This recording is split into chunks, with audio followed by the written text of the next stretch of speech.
जाग उठी डायन। राजस्थान के एक छोटे से गांव में रहती थी रुक्मा देवी। उम्र यही कोई 60 साल की होगी उनकी। गांव के लोग कहते थे कि वो औरत नहीं बल्कि डायन थी, क्योंकि शादी होते ही रुक्मा के पति की मौत हो गई और फिर धीरे धीरे उसके परिवार के सब लोग एक एक करके खत्म हो गए और साथ ही गांव में पड़ा अकाल। जमीन सूख गई, खेती सूख गई, लोग भूखे मरने लगे। रुक्मा को गांव से बाहर निकाल दिया गया और तब से वो गांव के बाहर झोपड़ी बनाकर रहने लगी। कोई भी रुक्मा के घर के आजू बाजू से गुजरता तक नहीं था।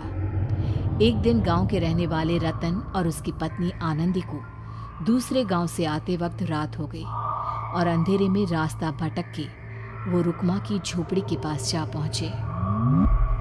अरे आनंदी, ये क्या हो गया? हम तो रुक्मा डायन की झोपड़ी के पास आ पहुंचे। अब तो सब बुरा होगा।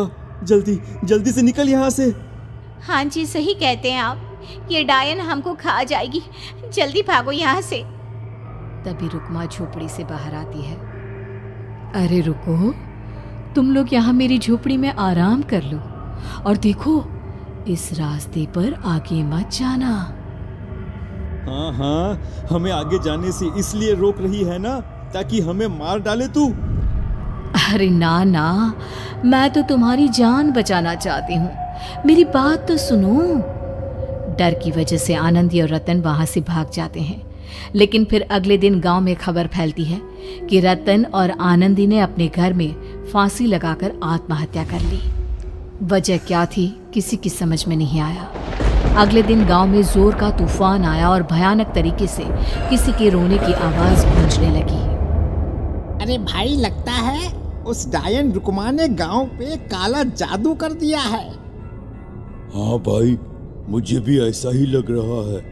लगता है कल आनंदी और रतन मर गए। लगता है ये उसी का किया धरा है। हमें सरपंच के पास चलना चाहिए। वो दोनों आदमी सरपंच के घर पहुंचते हैं। अरे, तुम इस वक्त यहाँ पर क्यों आए हो? जानते नहीं बाहर क्या हो रहा है? कितनी डरावनी आवाज गांव में गूंज रही है। बस मालिक, किसी तरह आ गए। पूरे गांव वालों की जिंदगी का सवाल है।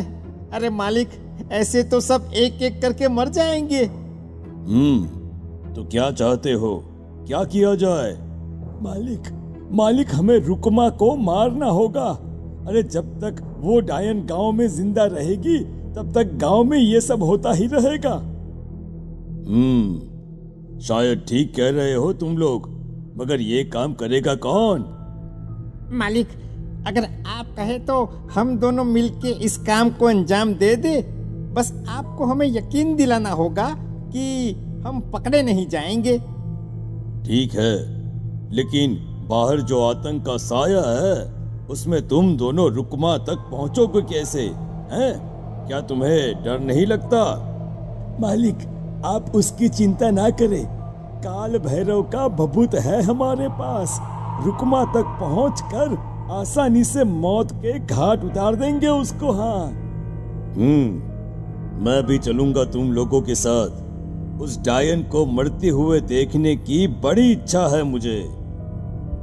सरपंच उन दोनों लोगों के साथ गांव के बाहर की तरफ चल देता है। गांव में घनघोर काली रात पसरी हुई थी और दिल दहलाने वाली चीख की आवाज माहौल को बेहद खौफनाक बना रही थी। हाथ में काल भैरव का भभूत लिए वो तीनों रुक्मा की झोपड़ी की तरफ जा रहे थे।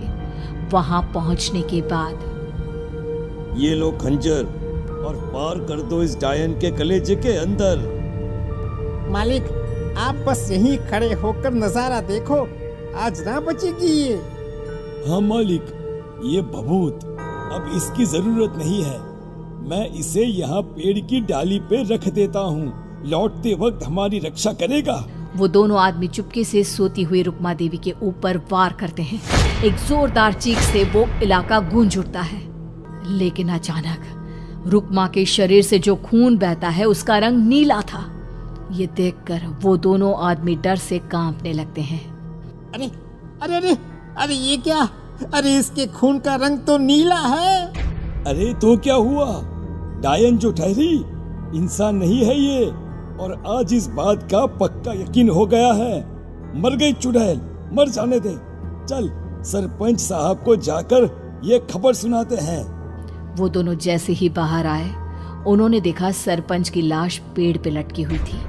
ये देखकर वो दोनों डर के मारे चीखते हुए वहां से भागे, लेकिन तभी एक बेहद डरावनी औरत उनके सामने आकर खड़ी हो गई। कहाँ जा रहे हो? तुम्हें क्या लगा किसी का खून करके बच जाओगे तुम? कौन हो तुम? कौन हो? हमने तो डायन को मारा है, कुछ गलत नहीं किया भाई। वो डायन नहीं थी, वो इस गांव की रक्षा कर रही थी। तुम कौन हो? और तुम्हें कैसे पता वो कौन थी? उसने रतन और आनंदी को मार डाला। रतन और आनंदी को मना किया था रुक्मा ने इस रास्ते से आगे जाने से, पर वही दोनों माने नहीं और उन दोनों ने मुझे देख लिया था, इसलिए उनका मरना तो तय था। क्या मतलब तूने मारा था? और हम समझ रहे थे कि रुक्मा ये सब कर रही है। अरे वो तो मेरे कब्जे में थी, रोज अपने खून का चढ़ावा देकर इस गांव को बचा रही थी, तभी तो उसका खून नीला पड़ गया था। लेकिन तुमने तो उसे मारकर मेरा काम आसान कर दिया। अरे नहीं नहीं, हम नहीं मानते कि ये सच है। नहीं मानते तो बताओ सरपंच कैसे मरा फिर? क्योंकि उस वक्त तो तुम लोग रुक्मा को मार रहे थे ना, जवाब दो। हाँ बात तो सही है, इसका मतलब इसका मतलब अब तुम लोगों ने अपनी मौत को खुद दावत दी है, क्योंकि जो तुम लोगों को बचाने की कोशिश कर रही थी वो तो अब रही नहीं।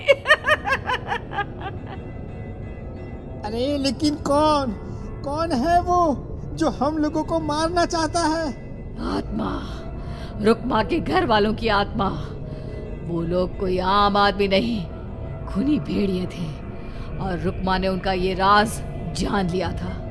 रुक्मा के अंदर शक्तियां थी जिसके चलते उसने उन सबको खत्म कर दिया। क्या?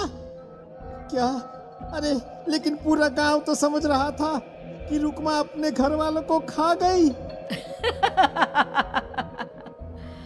खा रुक्मा नहीं, मैं आ गई। क्योंकि असली डायन मैं हूं और अब कोई नहीं बचेगा इस गांव में, कोई नहीं। भागो तुम दोनों। वो दोनों आदमी पागलों की तरह भागते हुए गांव पहुंचते हैं। वहां देखते हैं कि पूरा गांव खुद की नदी बन चुका था। हर तरफ लाशें ही लाशें पड़ी थी और रुक्मा के मरे हुए घर वाले उन लाशों को खा रहे थे। कुछ देर के बाद उन दोनों का भी वही हाल हुआ।